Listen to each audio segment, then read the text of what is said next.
sociais, uma história, uma filosofia, todo um saber ensinado nesta universidade, nas demais salas dessa universidade, desse lugar, que é um saber que eu chamo eurocentrado. Não só eu chamo, né? Vários, eu fui crescer, fazer várias pessoas chamam de eurocentrado. Por razões óbvias, todo pensamento que é ensinado aqui, o grande 90% dele, é baseado em autores brancos, europeus. A gente discutiu um pouquinho isso na semana passada.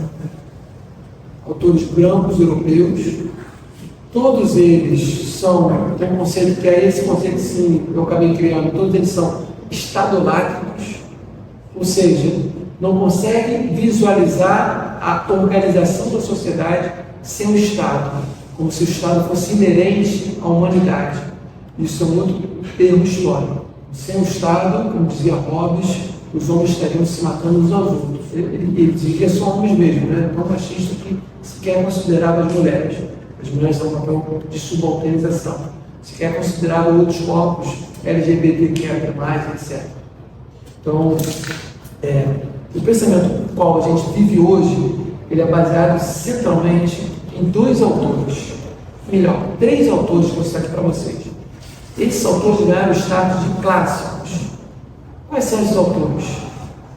Maquiavel, Hobbes e Locke. Estruturam o pensamento que está posto, todo o resto, tudo aquilo que advém, tudo que se constrói nessa universidade advém desses três autores, da ideia inicial desses três autores. E como cada um contribui? Qual a grande contribuição desses três autores? Primeiro, os três entendem o papel central do poder político. Poder político materializado em qual instituição? Estado.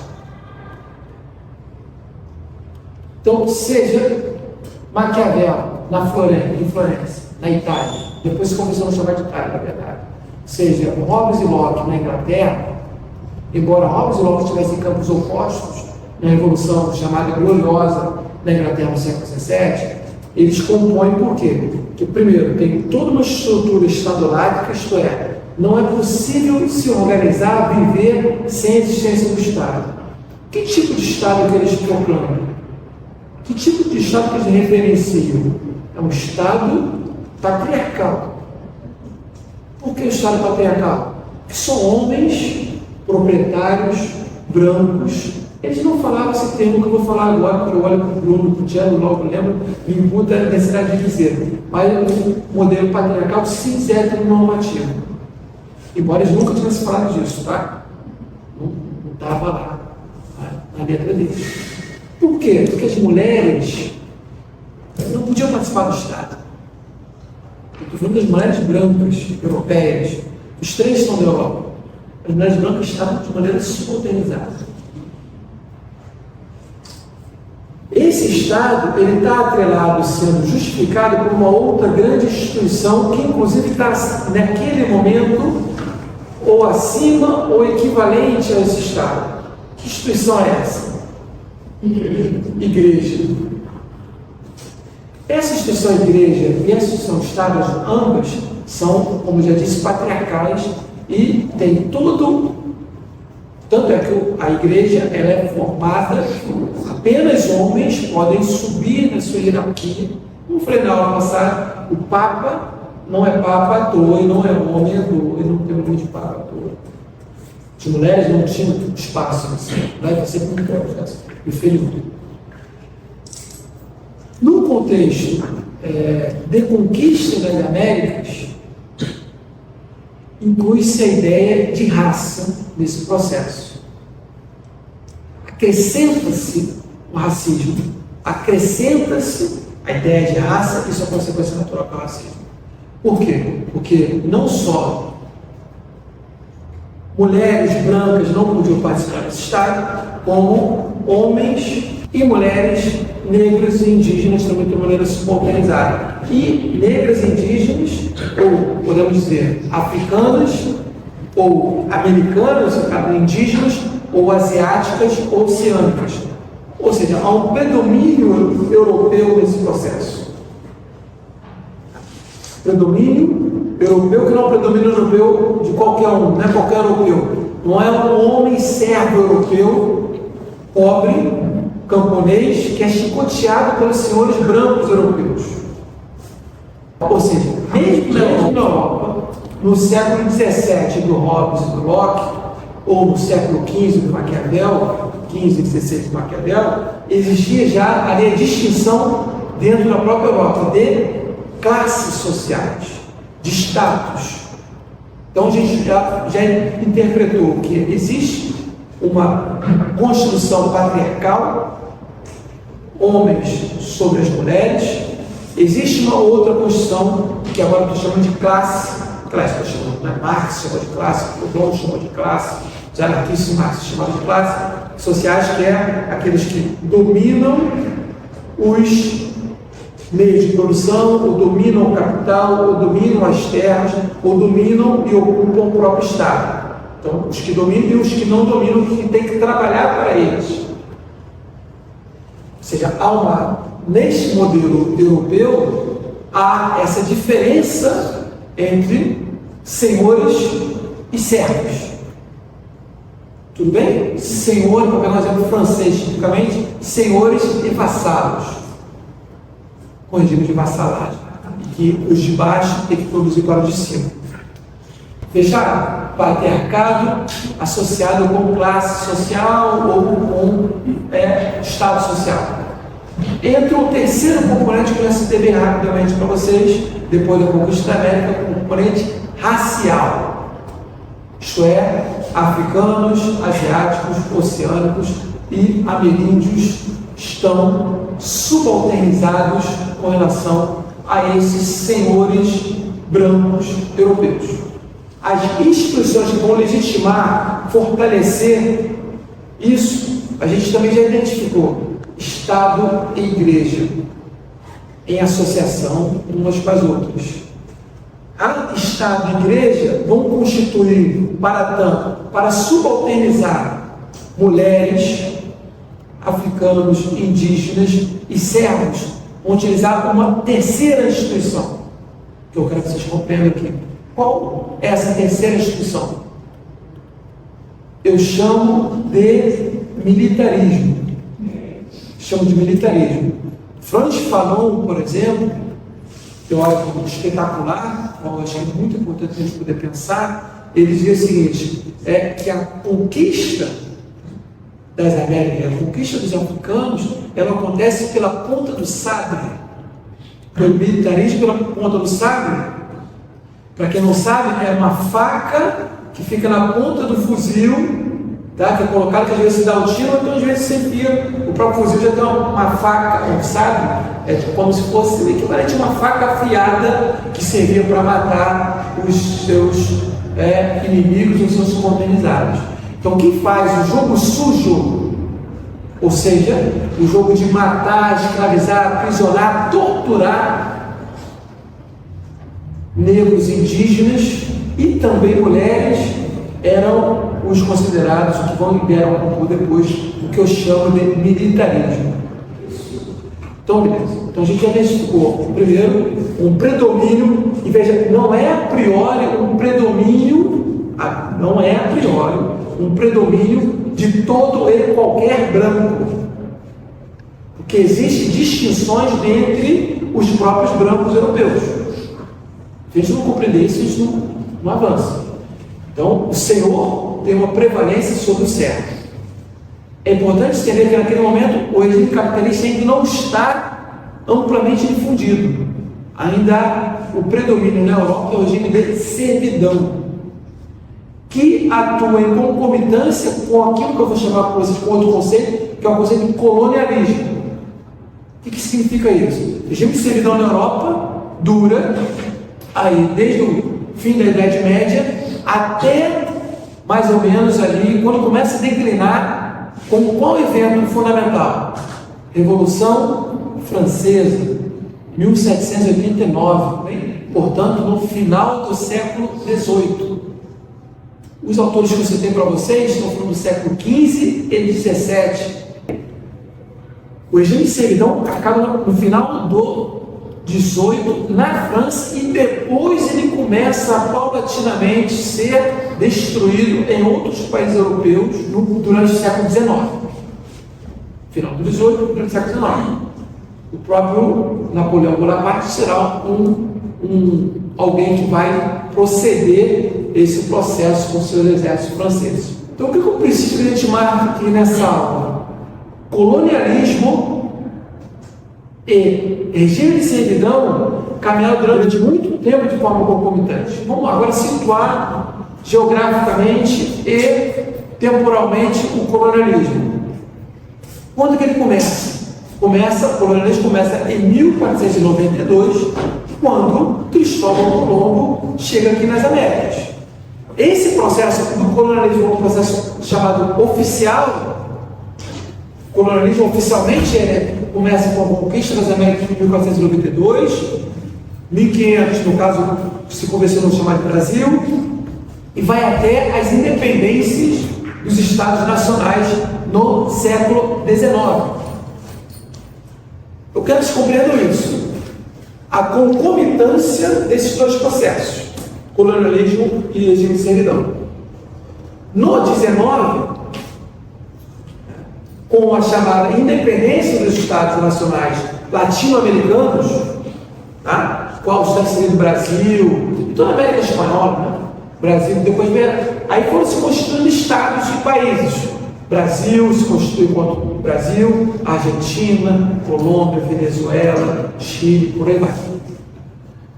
O processo de independência dos Estados Unidos foi anterior, tá? Em 1776, no final do 18. Foi bem anterior ao que aconteceu no 19 aqui na nossa América Latina. Bom, então a pergunta que eu quero fazer com vocês é o seguinte: para nós latino-americanos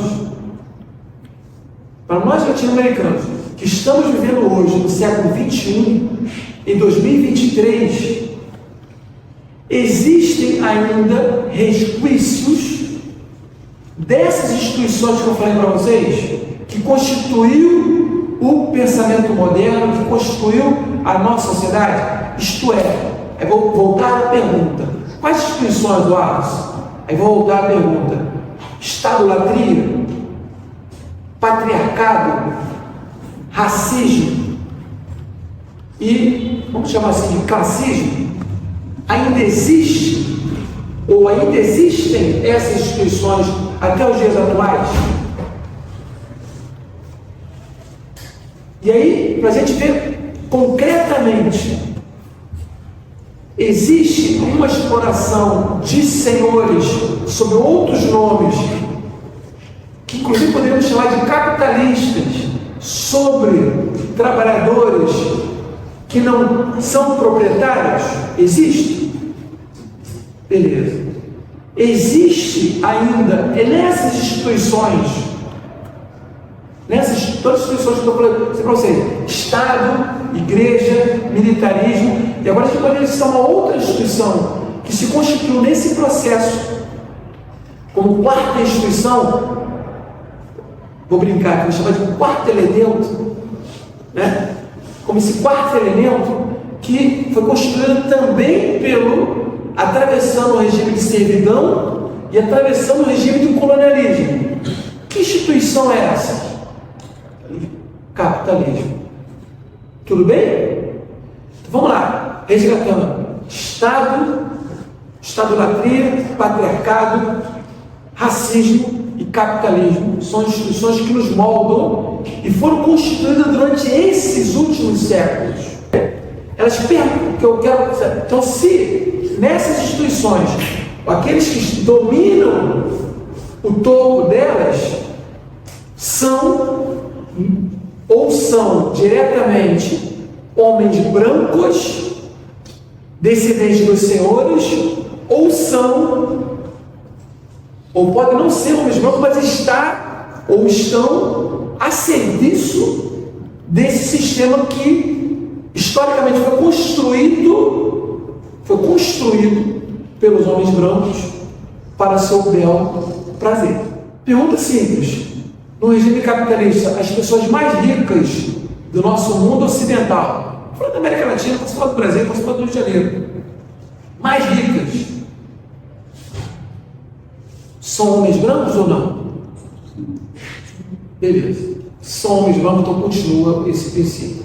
Aqueles que têm mais melanina na pele, que têm os traços fenótipos africanos, de origem africana ou de origem indígena, esses estão em que lugar nessa pirâmide social?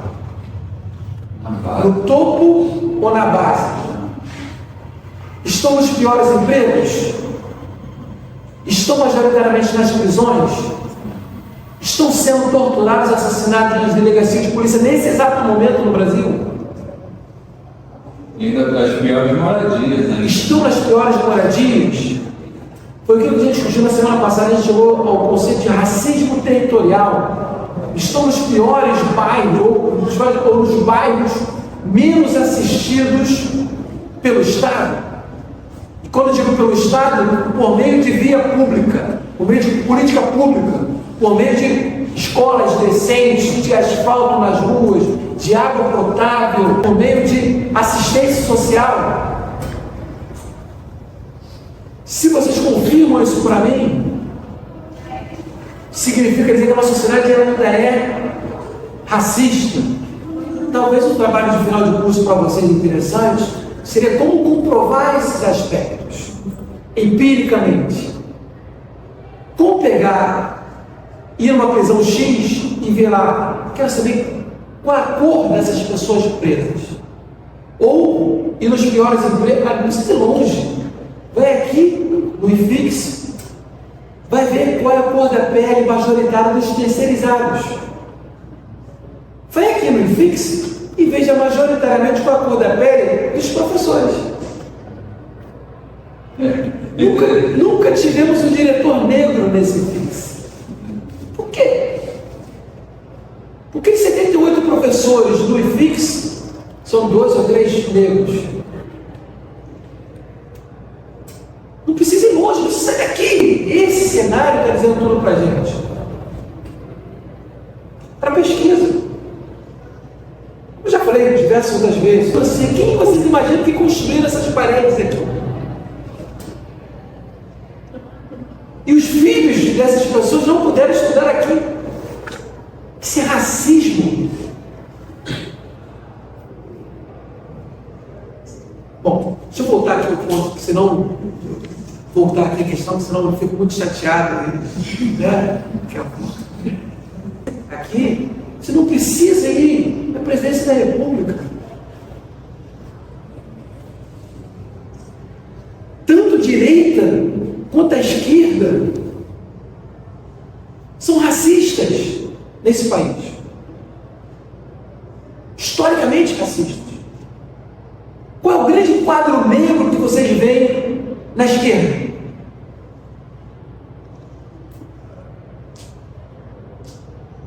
Na esquerda oficial, que concorreu à presidência por um grande partido. Nesse ano a gente teve 2 partidos.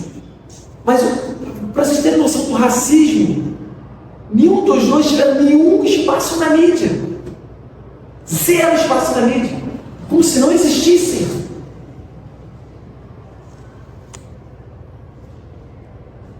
Quando é candidato preto, é pior.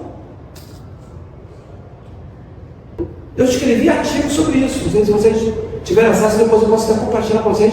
Nas eleições, nos debates, os candidatos negros que existiam não foram chamados para o debate nem na Globo, nem na Bandeirante, nem em lugar nenhum. Aliás, eu vi a do PSDB, o nome dela, a Vera Lúcia, ser chamada num debate da CBN. Só. Depois ela não foi mais chamada. Olha, o que nós estamos construindo aqui? Para chegar naquilo que eu prometi a vocês que chegaria, que ela veio em 1069 e 1945. Então veja, do ponto de vista histórico, e a gente agora usamos o termo da ciência política, do ponto de vista histórico e institucional, a gente identificou a existência de racismo, classismo, patriarcado e Estado latino. E o último que eu não falei é o Estado latino. Toda forma de organização social passa pela aceitação ou defesa ou veneração ou idolatria, que é o termo que eu estou utilizado, do Estado. Só até aí, beleza. Qual o problema dessa análise? O problema aí eu pergunto para você, peço que vocês reflitam. O Estado, a história do Estado brasileiro, podem falar de outros, poder falar do Estado europeu também, a história de todos os Estados ocidentais, ele nasceu para cumprir qual objetivo? Primeiro, ele foi criado, o Estado moderno, ele foi criado por quem? Primeira pergunta. Por quais desses setores, vamos chamar assim, de segmentos sociais que eu citei para vocês? Homens brancos, mulheres brancas, homens negros, mulheres negras, homens indígenas e mulheres indígenas. Imagine por quem que foi criado o Estado. Desde que eu citei. Pelos indígenas? Pelos negros? Por quem foi criado? Pode dizer. Se isso era possível ocupar a posição de governante, ser votado e votar só para homens brancos, então isso foi criado por quem? Por homens brancos. Nem as mulheres brancas podiam participar desse Estado. Foi esse Estado que patrocinou o colonialismo. Foi esse Estado que mandou os seus militares, ou o militarismo, sequestrar homens e mulheres na África e trazer para a América. Foi esse Estado que mandou tomar as terras das sociedades indígenas que aqui habitavam. Foi esse Estado que mandou matar, porque indígenas e africanos não eram considerados como humanos. Nem como humanos eram considerados. Esse Estado europeu. O Estado que nasce brasileiro é o que eu chamo, em uns artigos que eu escrevi, é um Estado que é um filho legítimo do Estado moderno europeu, caracterizado pelo seu DNA. Isto é, majoritariamente, homens brancos ocupam esse papel de Estado, está a serviço dele. E o negro e o indígena para esse Estado serve como o quê? Continua até hoje ou não? Eu pergunto para vocês, continua sendo exterminado, aprisionado, torturado ou não? Se continua, daí que vocês têm que entender o que eu quero que vocês compreendam profundamente aqui. É por isso que a literatura que vocês aprendem aqui nesse lugar, que é branca, patriarcal, cis-heteronormativa, racista, ela idolatra o Estado. Porque se fosse construída por negros e indígenas, certamente, ciente do seu lugar, jamais faria isso. Porque seria concordar com o colonialismo, concordar com o extermínio de negros e indígenas ao longo desses 500 anos. Para fechar e avançar um pouco para as leis que eu quero tratar com vocês. Patriarcado, capitalismo, racismo, estadolatria compõem aquilo que nós temos aqui hoje, do ponto de vista teórico, filosófico, social. É isso que está, como já falei várias vezes, está em Hobbes, está em Locke, está todos eles, Stuart Mill, Montesquieu, Tocqueville, todos os clássicos da ciência política. Vai estar nos clássicos, não sei se vocês já fizeram política 3, mas vai estar lá em John Rawls, Robert Nozick, Monco Rosso, Robert Down, Anthony Downs, todos os autores, está tudo isso, tá? Ninguém conseguiu abandonar isso, que foi criado, e voltando a início da aula, criado por Maquiavel, Hobbes e Locke. Maquiavel na ideia do poder político incondicional, necessário, legítimo e que não deve exercer o bem de todos, deve exercer Maquiavel. O príncipe Maquiavel mostra que o político que o poder político deve estar nas mãos do príncipe, e o príncipe deve pregar, implementar o mal, inclusive se for necessário, para manter-se no poder. E se tiver que dar o bem, para conseguir dominar as massas, segundo Maquiavel, tem que dar aos pouquinhos, para fazer com que a população fique sempre dependente do príncipe, do poder estabelecido. Hobbes contribui dizendo que a sociedade é má por natureza, que os homens são o lobo do homem, que vemos no eterno estado de natureza, que é uma guerra de todos contra todos, que se não tiver um poder coercitivo acima, os homens e as mulheres, no caso desse sintoma, mas não falo de mulheres, iriam se matar uns aos outros. Portanto, ele vai exercer ali a estadolatria. O poder político deve dar na mão do terceiro, que é do soberano, segundo o pensamento do Hobbes, para se impor sobre os demais. Para tanto, todos aqueles devem abrir mão de sua liberdade, que segundo Hobbes é maléfica. A liberdade tem que ser sempre controlada. Aí justifica o Estado coercitivo. Coercitivo? Leia-se militarista, autoritário, que não tem espaço para os diferentes.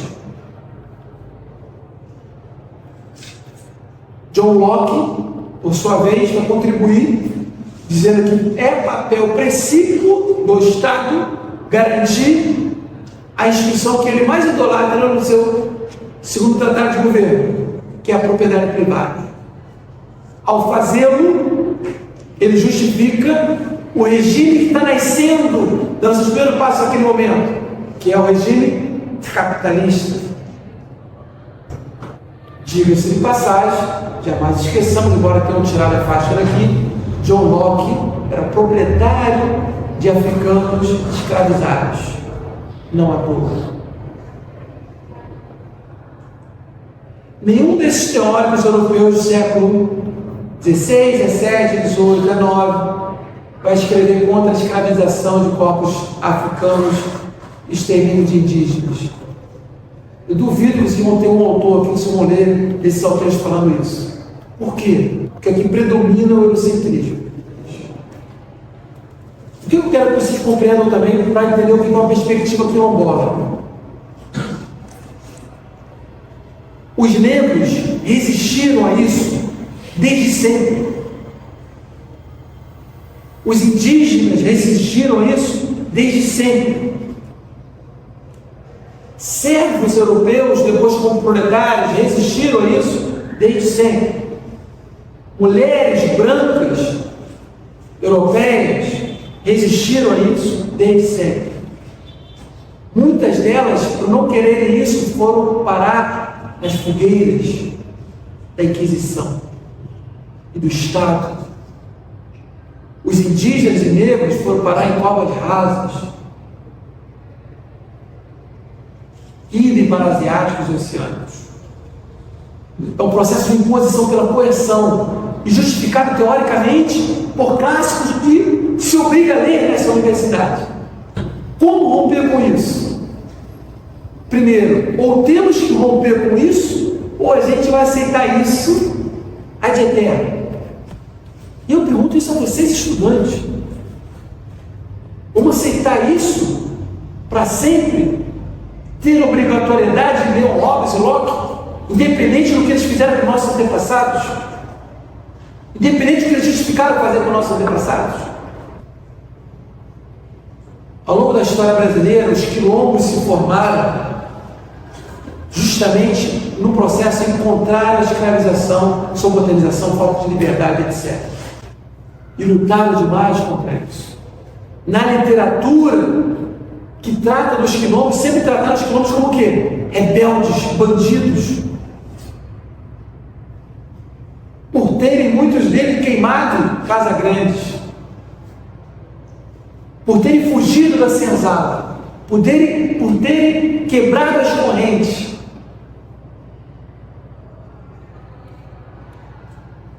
Até o Euclides da Cunha, que é tido como clássico,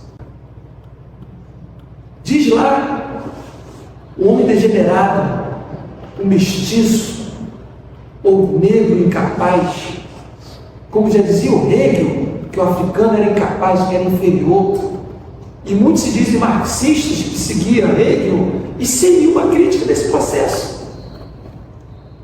O que é isso? Ao passo que nós estamos tão dominados pelo centrismo, a gente não consegue fazer a crítica disso. Uma crítica que seja filosófica, que seja teórica, que seja histórica. Então, diante de toda essa resistência de negros e indígenas, aqui agora fechando um pouco mais para o Brasil, e ao mesmo tempo que a literatura justificava tudo isso, diante da luta do movimento negro que se organizou, surgiram duas leis no país.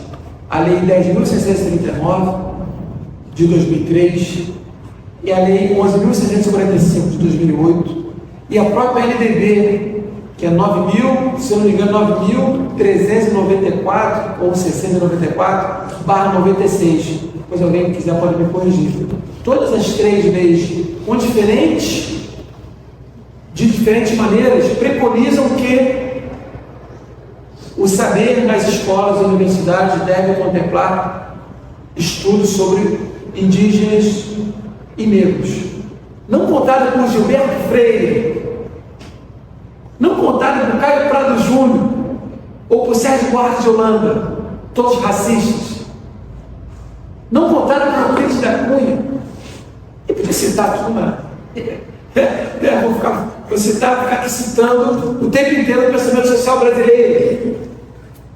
Estudar o pensamento social brasileiro nos seus autores brancos, racistas, patriarcais e estadoláticos, ou com pouquíssima crítica, um ou outro tem uma crítica ao capitalismo, mas com muito pouca crítica, não muda esse quadro, esse cenário. Então é nesse sentido que eu estou aqui convidando vocês a pensar fora da caixinha eurocêntrica, e que vocês tenham isso com responsabilidade, ainda mais para os corpos negros que estão aqui, e para os corpos brancos que aqui estão, que queiram efetivamente levantar uma bandeira antirracista. Tem que criticar esse processo, tem que criticar esses autores, tem que dizer em alto e bom som que não aceitamos mais isso. Tem que criticar o processo de eugenia que foi feito aqui no século XIX nesse país. Tem que criticar a ideia de valorizar a migração e imigração de europeus para substituir o trabalho do negro pós-abolição nesse país. Então, essas leis tratam de que a necessidade. Mas quem é que está preparado para fazer isso? Aqui, vocês saem preparados para utilizar Lélia Gonzalez, Abdias Nascimento, Beatriz Nascimento, Maria Carolina de Jesus, Luiz Gama, Lourenço Pomboa, Franz Fanon, Amilcar Cabral, Tomás Sankara, Ashanti Olson, Bell Hooks, Angela Davis, citar Malcolm X, os Panteras Negras, Zumbi, um Ailton Krenak, um Davi Copenal, um Munduruku. Não saem preparados para isso. Eu não saí. Eu chorei aqui. Nunca me foi passado nenhum desses autores que eu citei para vocês. Nunca me foi passado isso. Eu gosto muito do Lima Barreto também. Lima Barreto. O Lima Barreto tentaram embranquecê-lo, né? Tentaram esconder que era negro. Né? É isso. As fotos que nos apresentaram eram dessa maneira. Porque o negro não pode pensar. Machado também. Machado também não pode pensar. Percebam? Então, é por isso que a gente criou lá um canal no YouTube para resgatar esse pensamento negro, pensamento indígena, um pensamento anarquista negro, que é profundamente contra e crítico do Estado, e de toda forma de hierarquia, toda forma de preconceito, toda forma de discriminação. Então é nesse sentido que eu estou aqui trazendo para vocês algo que possa contribuir para que essas leis sejam efetivadas. Estou também fazendo agora um projeto de extensão, convênios com prefeituras para, na verdade, vocês estão participando desse curso de um projeto piloto e histórico. Por quê? Eu estou convidando esses colegas, na verdade, para ver se a gente consegue fazer ajuste, formar uma equipe que vai participar desse meu curso, todos eles vão participar desse meu curso, desse projeto que eu estou fazendo, para formar professores das prefeituras. Porque os professores, tal como eu, saíram daqui da universidade sem qualquer formação antirracista. Vocês não saíram com qualquer formação antirracista, eles têm poucos dados para poder efetivar uma formação antirracista. A não ser que individualmente eles vão atrás. Muitos estão fazendo isso. Mas eles não têm uma formação antirracista. Não têm acesso a autores negros e indígenas antirracistas. Percebe? Então é nesse caminho que eu estou tentando fazer, porque não basta. Na verdade, eu quero mostrar para vocês, é um projeto muito maior. Esse curso aqui é um projeto que se insere em uma questão muito maior, que é de preparação de um projeto de extensão. Eu espero fazer convênio, já fiz com algumas prefeituras, quero fazer com muitas outras, que com o próprio Estado, embora de governo seja difícil, né? Não tem nenhum interesse em fazê-lo, mas a gente tenta. Tem uma lei, você tem que pôr a lei e garantir essa lei, para a gente poder formar professores, para que eles possam replicar isso em sala de aula, porque isso é uma pesquisa, tem um mês, foi feita pelo IPEC, e eu botei no meu projeto, eu já não me lembro exatamente o coletivo que pediu essa pesquisa, mas é uma pesquisa dizendo que nas escolas do ensino fundamental e médio, o pior problema para essas crianças é o racismo. Sofrem com racismo. Aí veja, uma criança que vai para a escola e que na escola sofre de racismo. Isso é criminoso. Isso exclui essa criança, diz para ela que ela é incapaz de obter êxito no estudo, enfim, uma série de outras consequências que são gravíssimas. E pouco está se discutindo, pouco está se pensando a respeito. Nós temos que atacar isso veementemente. Então, enfim, estou tentando construir um projeto nesse sentido, de levar para os professores, que consequentemente leve que os professores tenham essa percepção, tenham esse dado, tenham condições de replicar isso para os seus alunos e que, quem sabe, a gente possa construir uma sociedade ou dar algum espaço para a sociedade antirracista. É isso. Quero ver você falar um pouquinho. Só fazer uma pergunta, só curiosidade mesmo. Você falou de muitos autores. Tem alguma literatura, algum autor que fale com mais profundidade sobre a independência do Haiti? Porque ela foi feita por negros. Sim. Eu, por exemplo, conheço um pouco sobre esse fato histórico. A gente estuda, eu sempre estou perguntando. Se eu perguntar para você sobre a Revolução Francesa, você sabe. Detalhe, né? Sobre a Revolução Inglesa, você sabe. Sobre a Revolução Russa, você sabe. Mas não sabe a Revolução do Haiti. Por quê? Isso é materialização do racismo epistêmico que funciona nessa universidade. E digo mais, vocês também não sabem sobre a Revolução Mexicana? Não vão saber. Você não sabe sobre nenhuma Revolução Africana. Nenhuma. No último concurso para professor substituto, aqui, eu estava na banca e acabou que dessa banca foi aprovada uma professora que discute, que é especialista, que discute história da África. Não foi esse lugar que eu vou falar para vocês aqui agora. Sabe o que fizeram? Eu fui quase defenestrado por isso. Porque me disseram no meu departamento que história da África não está dentro da ementa do curso de ciência política. E não está mesmo. E aí vai acabar sempre sem ter a luta diária, cotidiana. Olha, se os negros não fugissem do cativeiro, não criassem quilombos, não tocasse fogo nas casas grandes, nós estaremos até hoje produzindo riqueza para esses senhores brancos. Olha, embora até na história se aprende o oposto. Se diz que a abolição foi o papel dos abolicionistas brancos, tinham agência dos negros. Tem se insurge, é tipo assim, o cara é escravo. Porra, tá se insurgindo, não sabe que tu é escravo, tá se insurgindo, tá querendo matar o Senhor, tá tudo errado, estão desequilibrados. Tem que aceitar ser escravo. Entendem? É isso que eles dizem o tempo todo. Vocês não te respondiam, amigão? Mas tem, eu aliás estou escrevendo um livro agora, só para. Esse livro nunca acaba, não sei se eu estou escrevendo, talvez nunca, eu faço milhões de coisas. Mas é um livro que eu estou falando sobre os conceitos de esquerda e direita,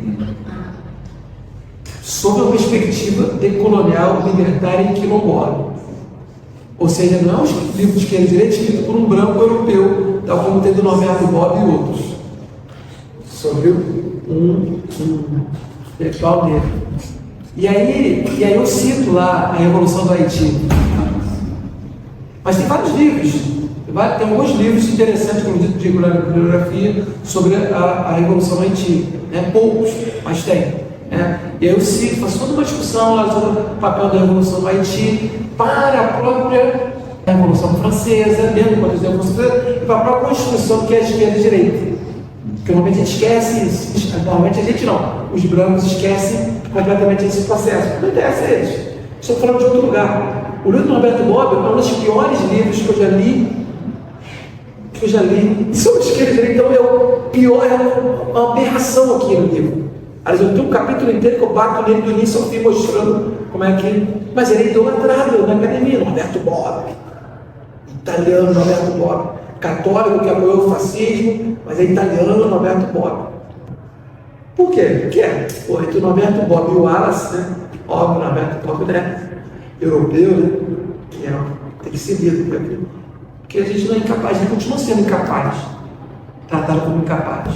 Mas eu tenho uma questão.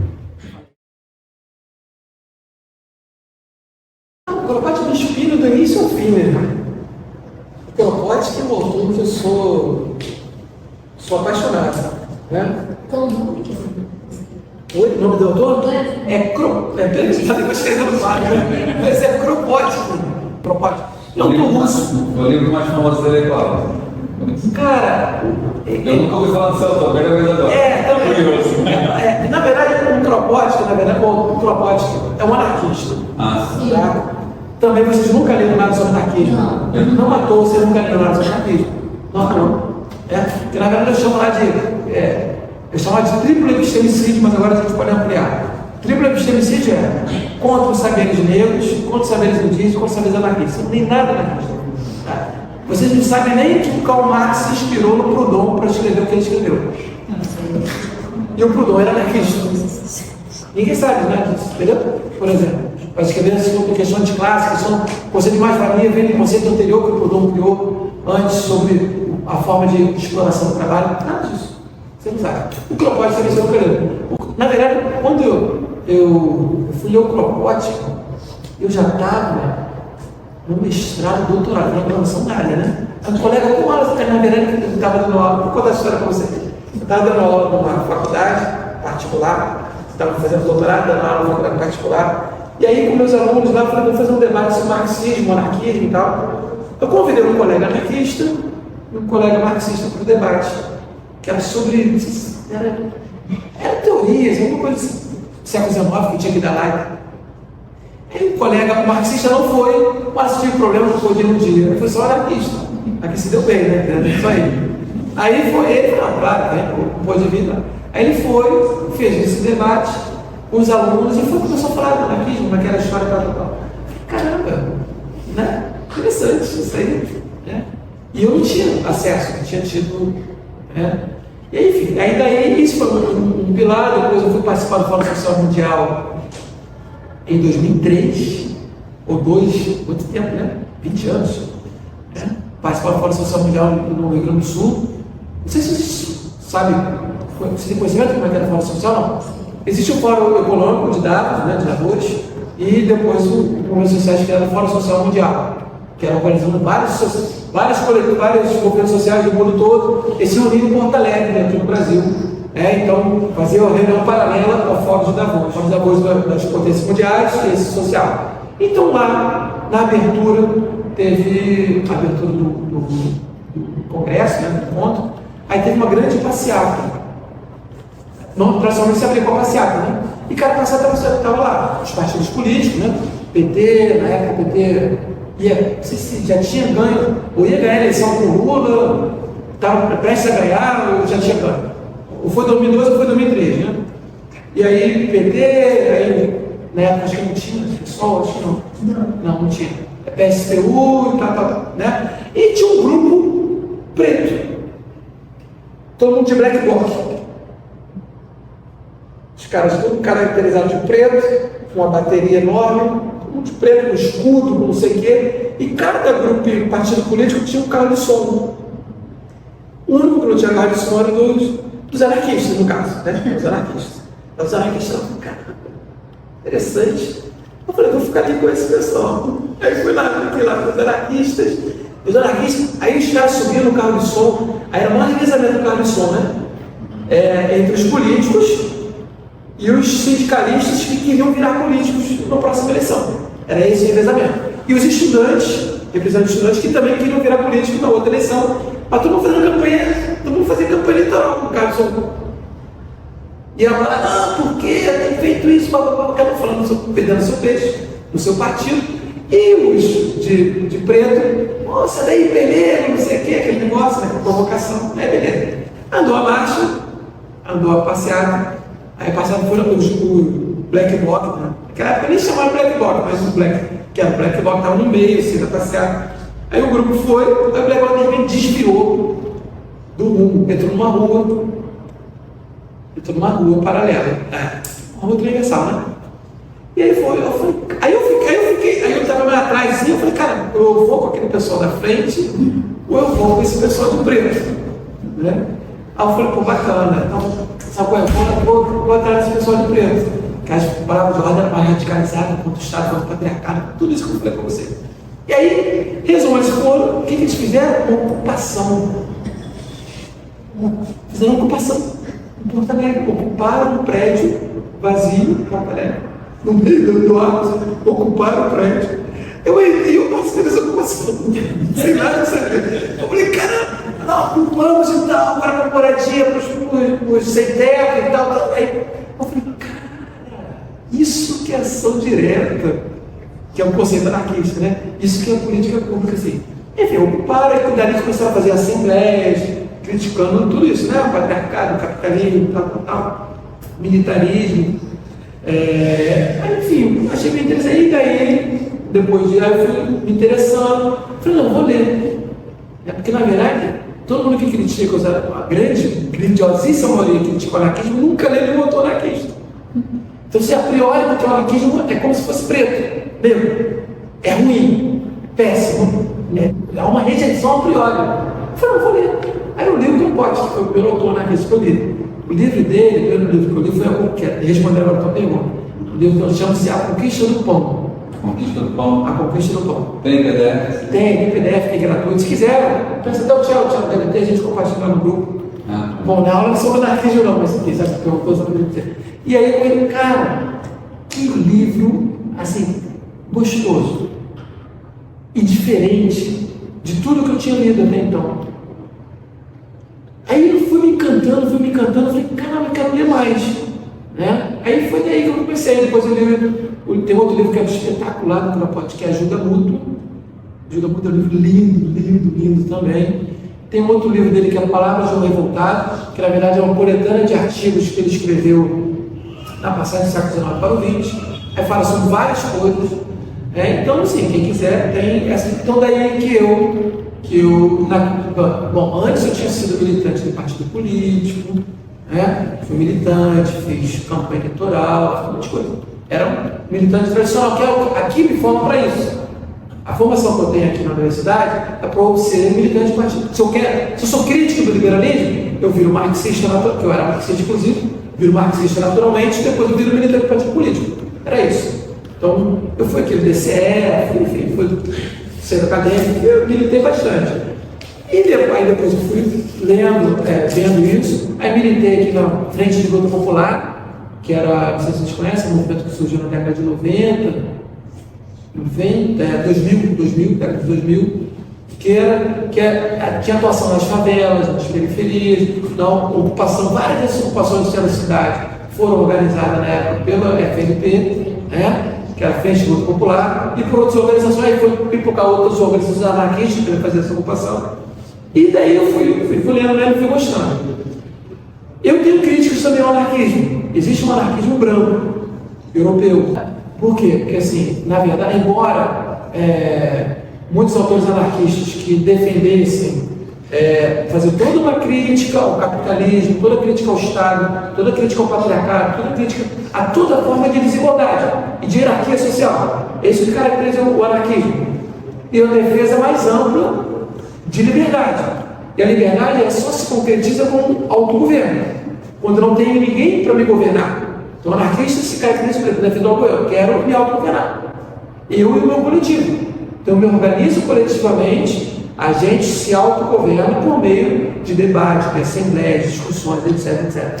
Então, isso para mim tinha muito sentido. Eu não ficar dependente do Estado nem de um representante fazer por mim. Que no fundo o que acontece olhando para esse modelo que se chama de democracia muito erradamente você vota no fulano de tal, e o fulano de tal vai lá para o parlamento, vai na presidência, vai onde for, para te representar. Só que não tem essa representação. Você não pode tirar, se o cara se vender, você não pode tirar o cara hora nenhuma. Então o anarquismo critica isso veementemente. Então o anarquismo faz toda a crítica. Muitos anarquistas fizeram, inclusive o próprio Bakunin, que é um clássico do anarquismo, fazia uma crítica profunda à ideia de escravidão. E ele associava a escravidão também com o regime do salariado, porque um salariado, assalariado, né, um trabalhador normal, ele está ali sendo subordinado ao seu patrão durante 40 horas por semana, enfim. Eu critico a escravidão. Critico a escravidão porque o homem da escravidão tem que ter liberdade. O que caracteriza a escravidão? O homem não tem liberdade. O que caracteriza o assalariado? Também não tem liberdade. Porque ele tem que obedecer o patrão e também tem que obedecer o governo, tem que obedecer a igreja, obedece uma série de instruções dessas que eu citei para vocês, e ele não sabe o governo, não tem liberdade. Então, por isso que o conceito principal para todo anarquista é o conceito de liberdade. Mas é uma liberdade que só se concretiza com o quê? Com a igualdade. Não adianta ter liberdade e não ter igualdade. Aí o anarquismo se diferencia enormemente do liberalismo. Que o liberalismo defende a ideia de liberdade para todos, não para o mercado, para os capitalistas. Percebe? No liberalismo está pressuposto a ideia do mérito, né? Só que você parte de campos muito distintos. Mas é muito clássico aqui, né? Você vai pegar um estudante estudando nas melhores escolas do Brasil, normalmente branco, e um negro que estudou em escola pública que teve falta de uma série de coisas, e coloca os dois para competir no Enem. Vamos lá, quem ganhar, ganhou. Você dá uma Ferrari para um e dá um Fusquinha para o outro. Você tem que dar 10 voltas aqui, quem chegar primeiro está no prêmio. Só que o patamar que se sai é uma desigualdade extremada. Então, o anarquismo é contra esse tipo de coisa. E o que garante essa desigualdade? São as instituições.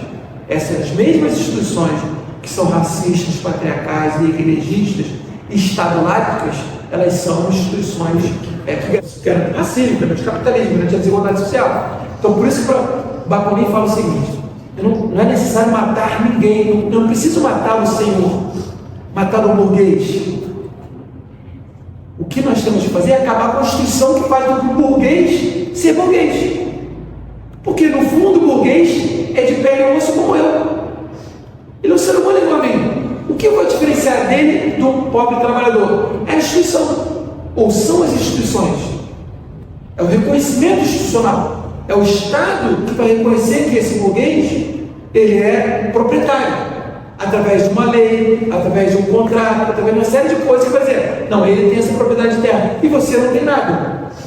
Então, são as instituições, por isso os anarquistas são contra as instituições, porque essas instituições que existem, elas existem para garantir capitalismo, racismo, patriarcado e por aí vai, essa igualdade. Não era aula sobre anarquismo, mas daqui perguntaram, falando um pouquinho, só para vocês poderem entender. E aí,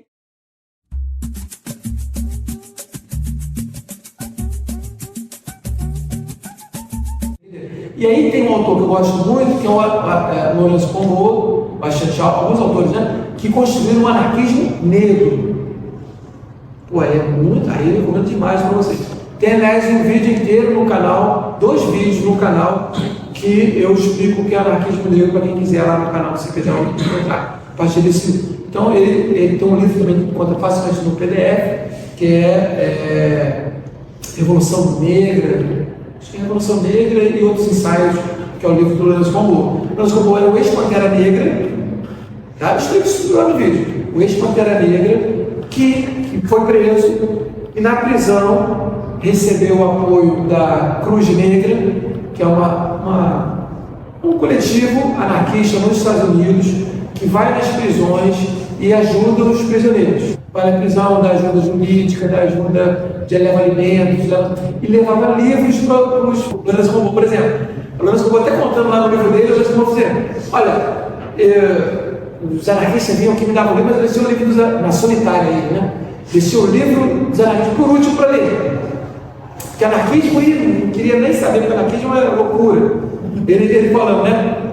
Aí deixei por último. Aí falou, como eu estava na solitária, não tinha mais o que ler?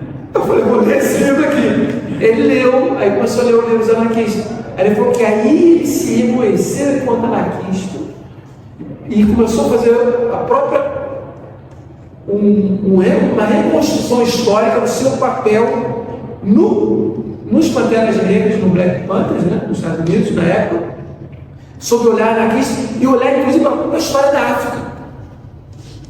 E a partir daí, a partir dessa associação de história dele de luta com o Black Panther, para depois leitura do anarquismo, daí ele vai construir junto com outros coletivos. Tem vários, tem muitos autores, muitos coletivos nos Estados Unidos anarquistas negros, né?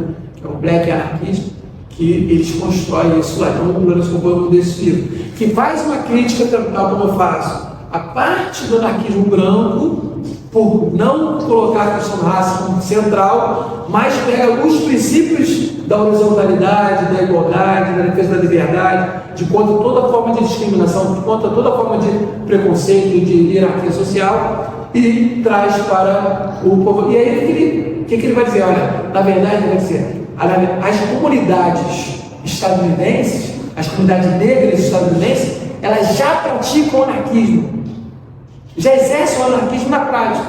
Por quê? Porque quando eles exercem, ajuda mútua. Um ajuda o outro, um troca alimento, uma mãe toma conta do filho da outra mãe, quando essa precisa trabalhar em diarista, etc. Ele elenca lá uma série de questões de ajuda mútua, que é outro conceito central do pensamento anarquista, de liberdade, etc., de fortalecimento da própria comunidade, de autogoverno, portanto, que é exercido por várias comunidades negras nos Estados Unidos, e identifica isso como práticas anarquistas. Percebe? Então, assim, se a gente for pensar que nas favelas e periferias, a mesma coisa acontece. Quando os negros ali, então, negros e de favelados, de maneira geral, para a favela, se apoiam, exercem uma luta.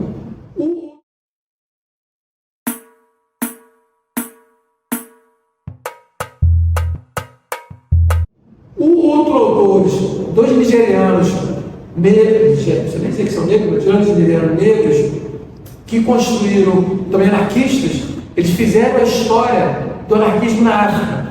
É um livro sensacional, também tem disponível em PDF, também tem uma aula que eu já dei lá no CPDEL, que quiserem assistir, e eles associam o comunalismo africano, que é exatamente quando as sociedades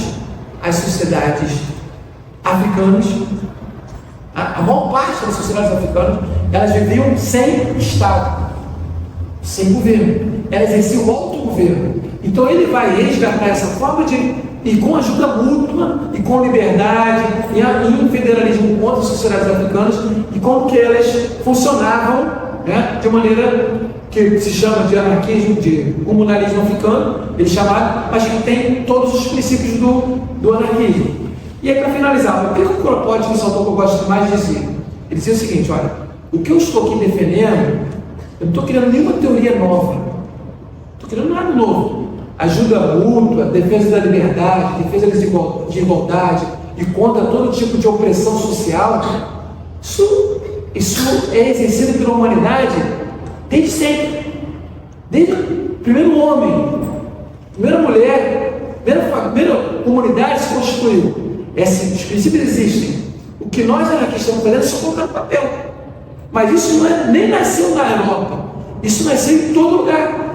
Ou seja, toda forma de luta contra a opressão, contra a desigualdade, contra os tiranos que vêm tirar a liberdade para qualquer de nós, é uma luta anarquista. Ou não precisa usar o termo anarquista, é uma luta por liberdade. Por um acaso o anarquista defende isso. Você está me fazendo compreender? Ou seja, por isso que quando dizem o anarquismo é europeu. Como assim, onde você tirou isso?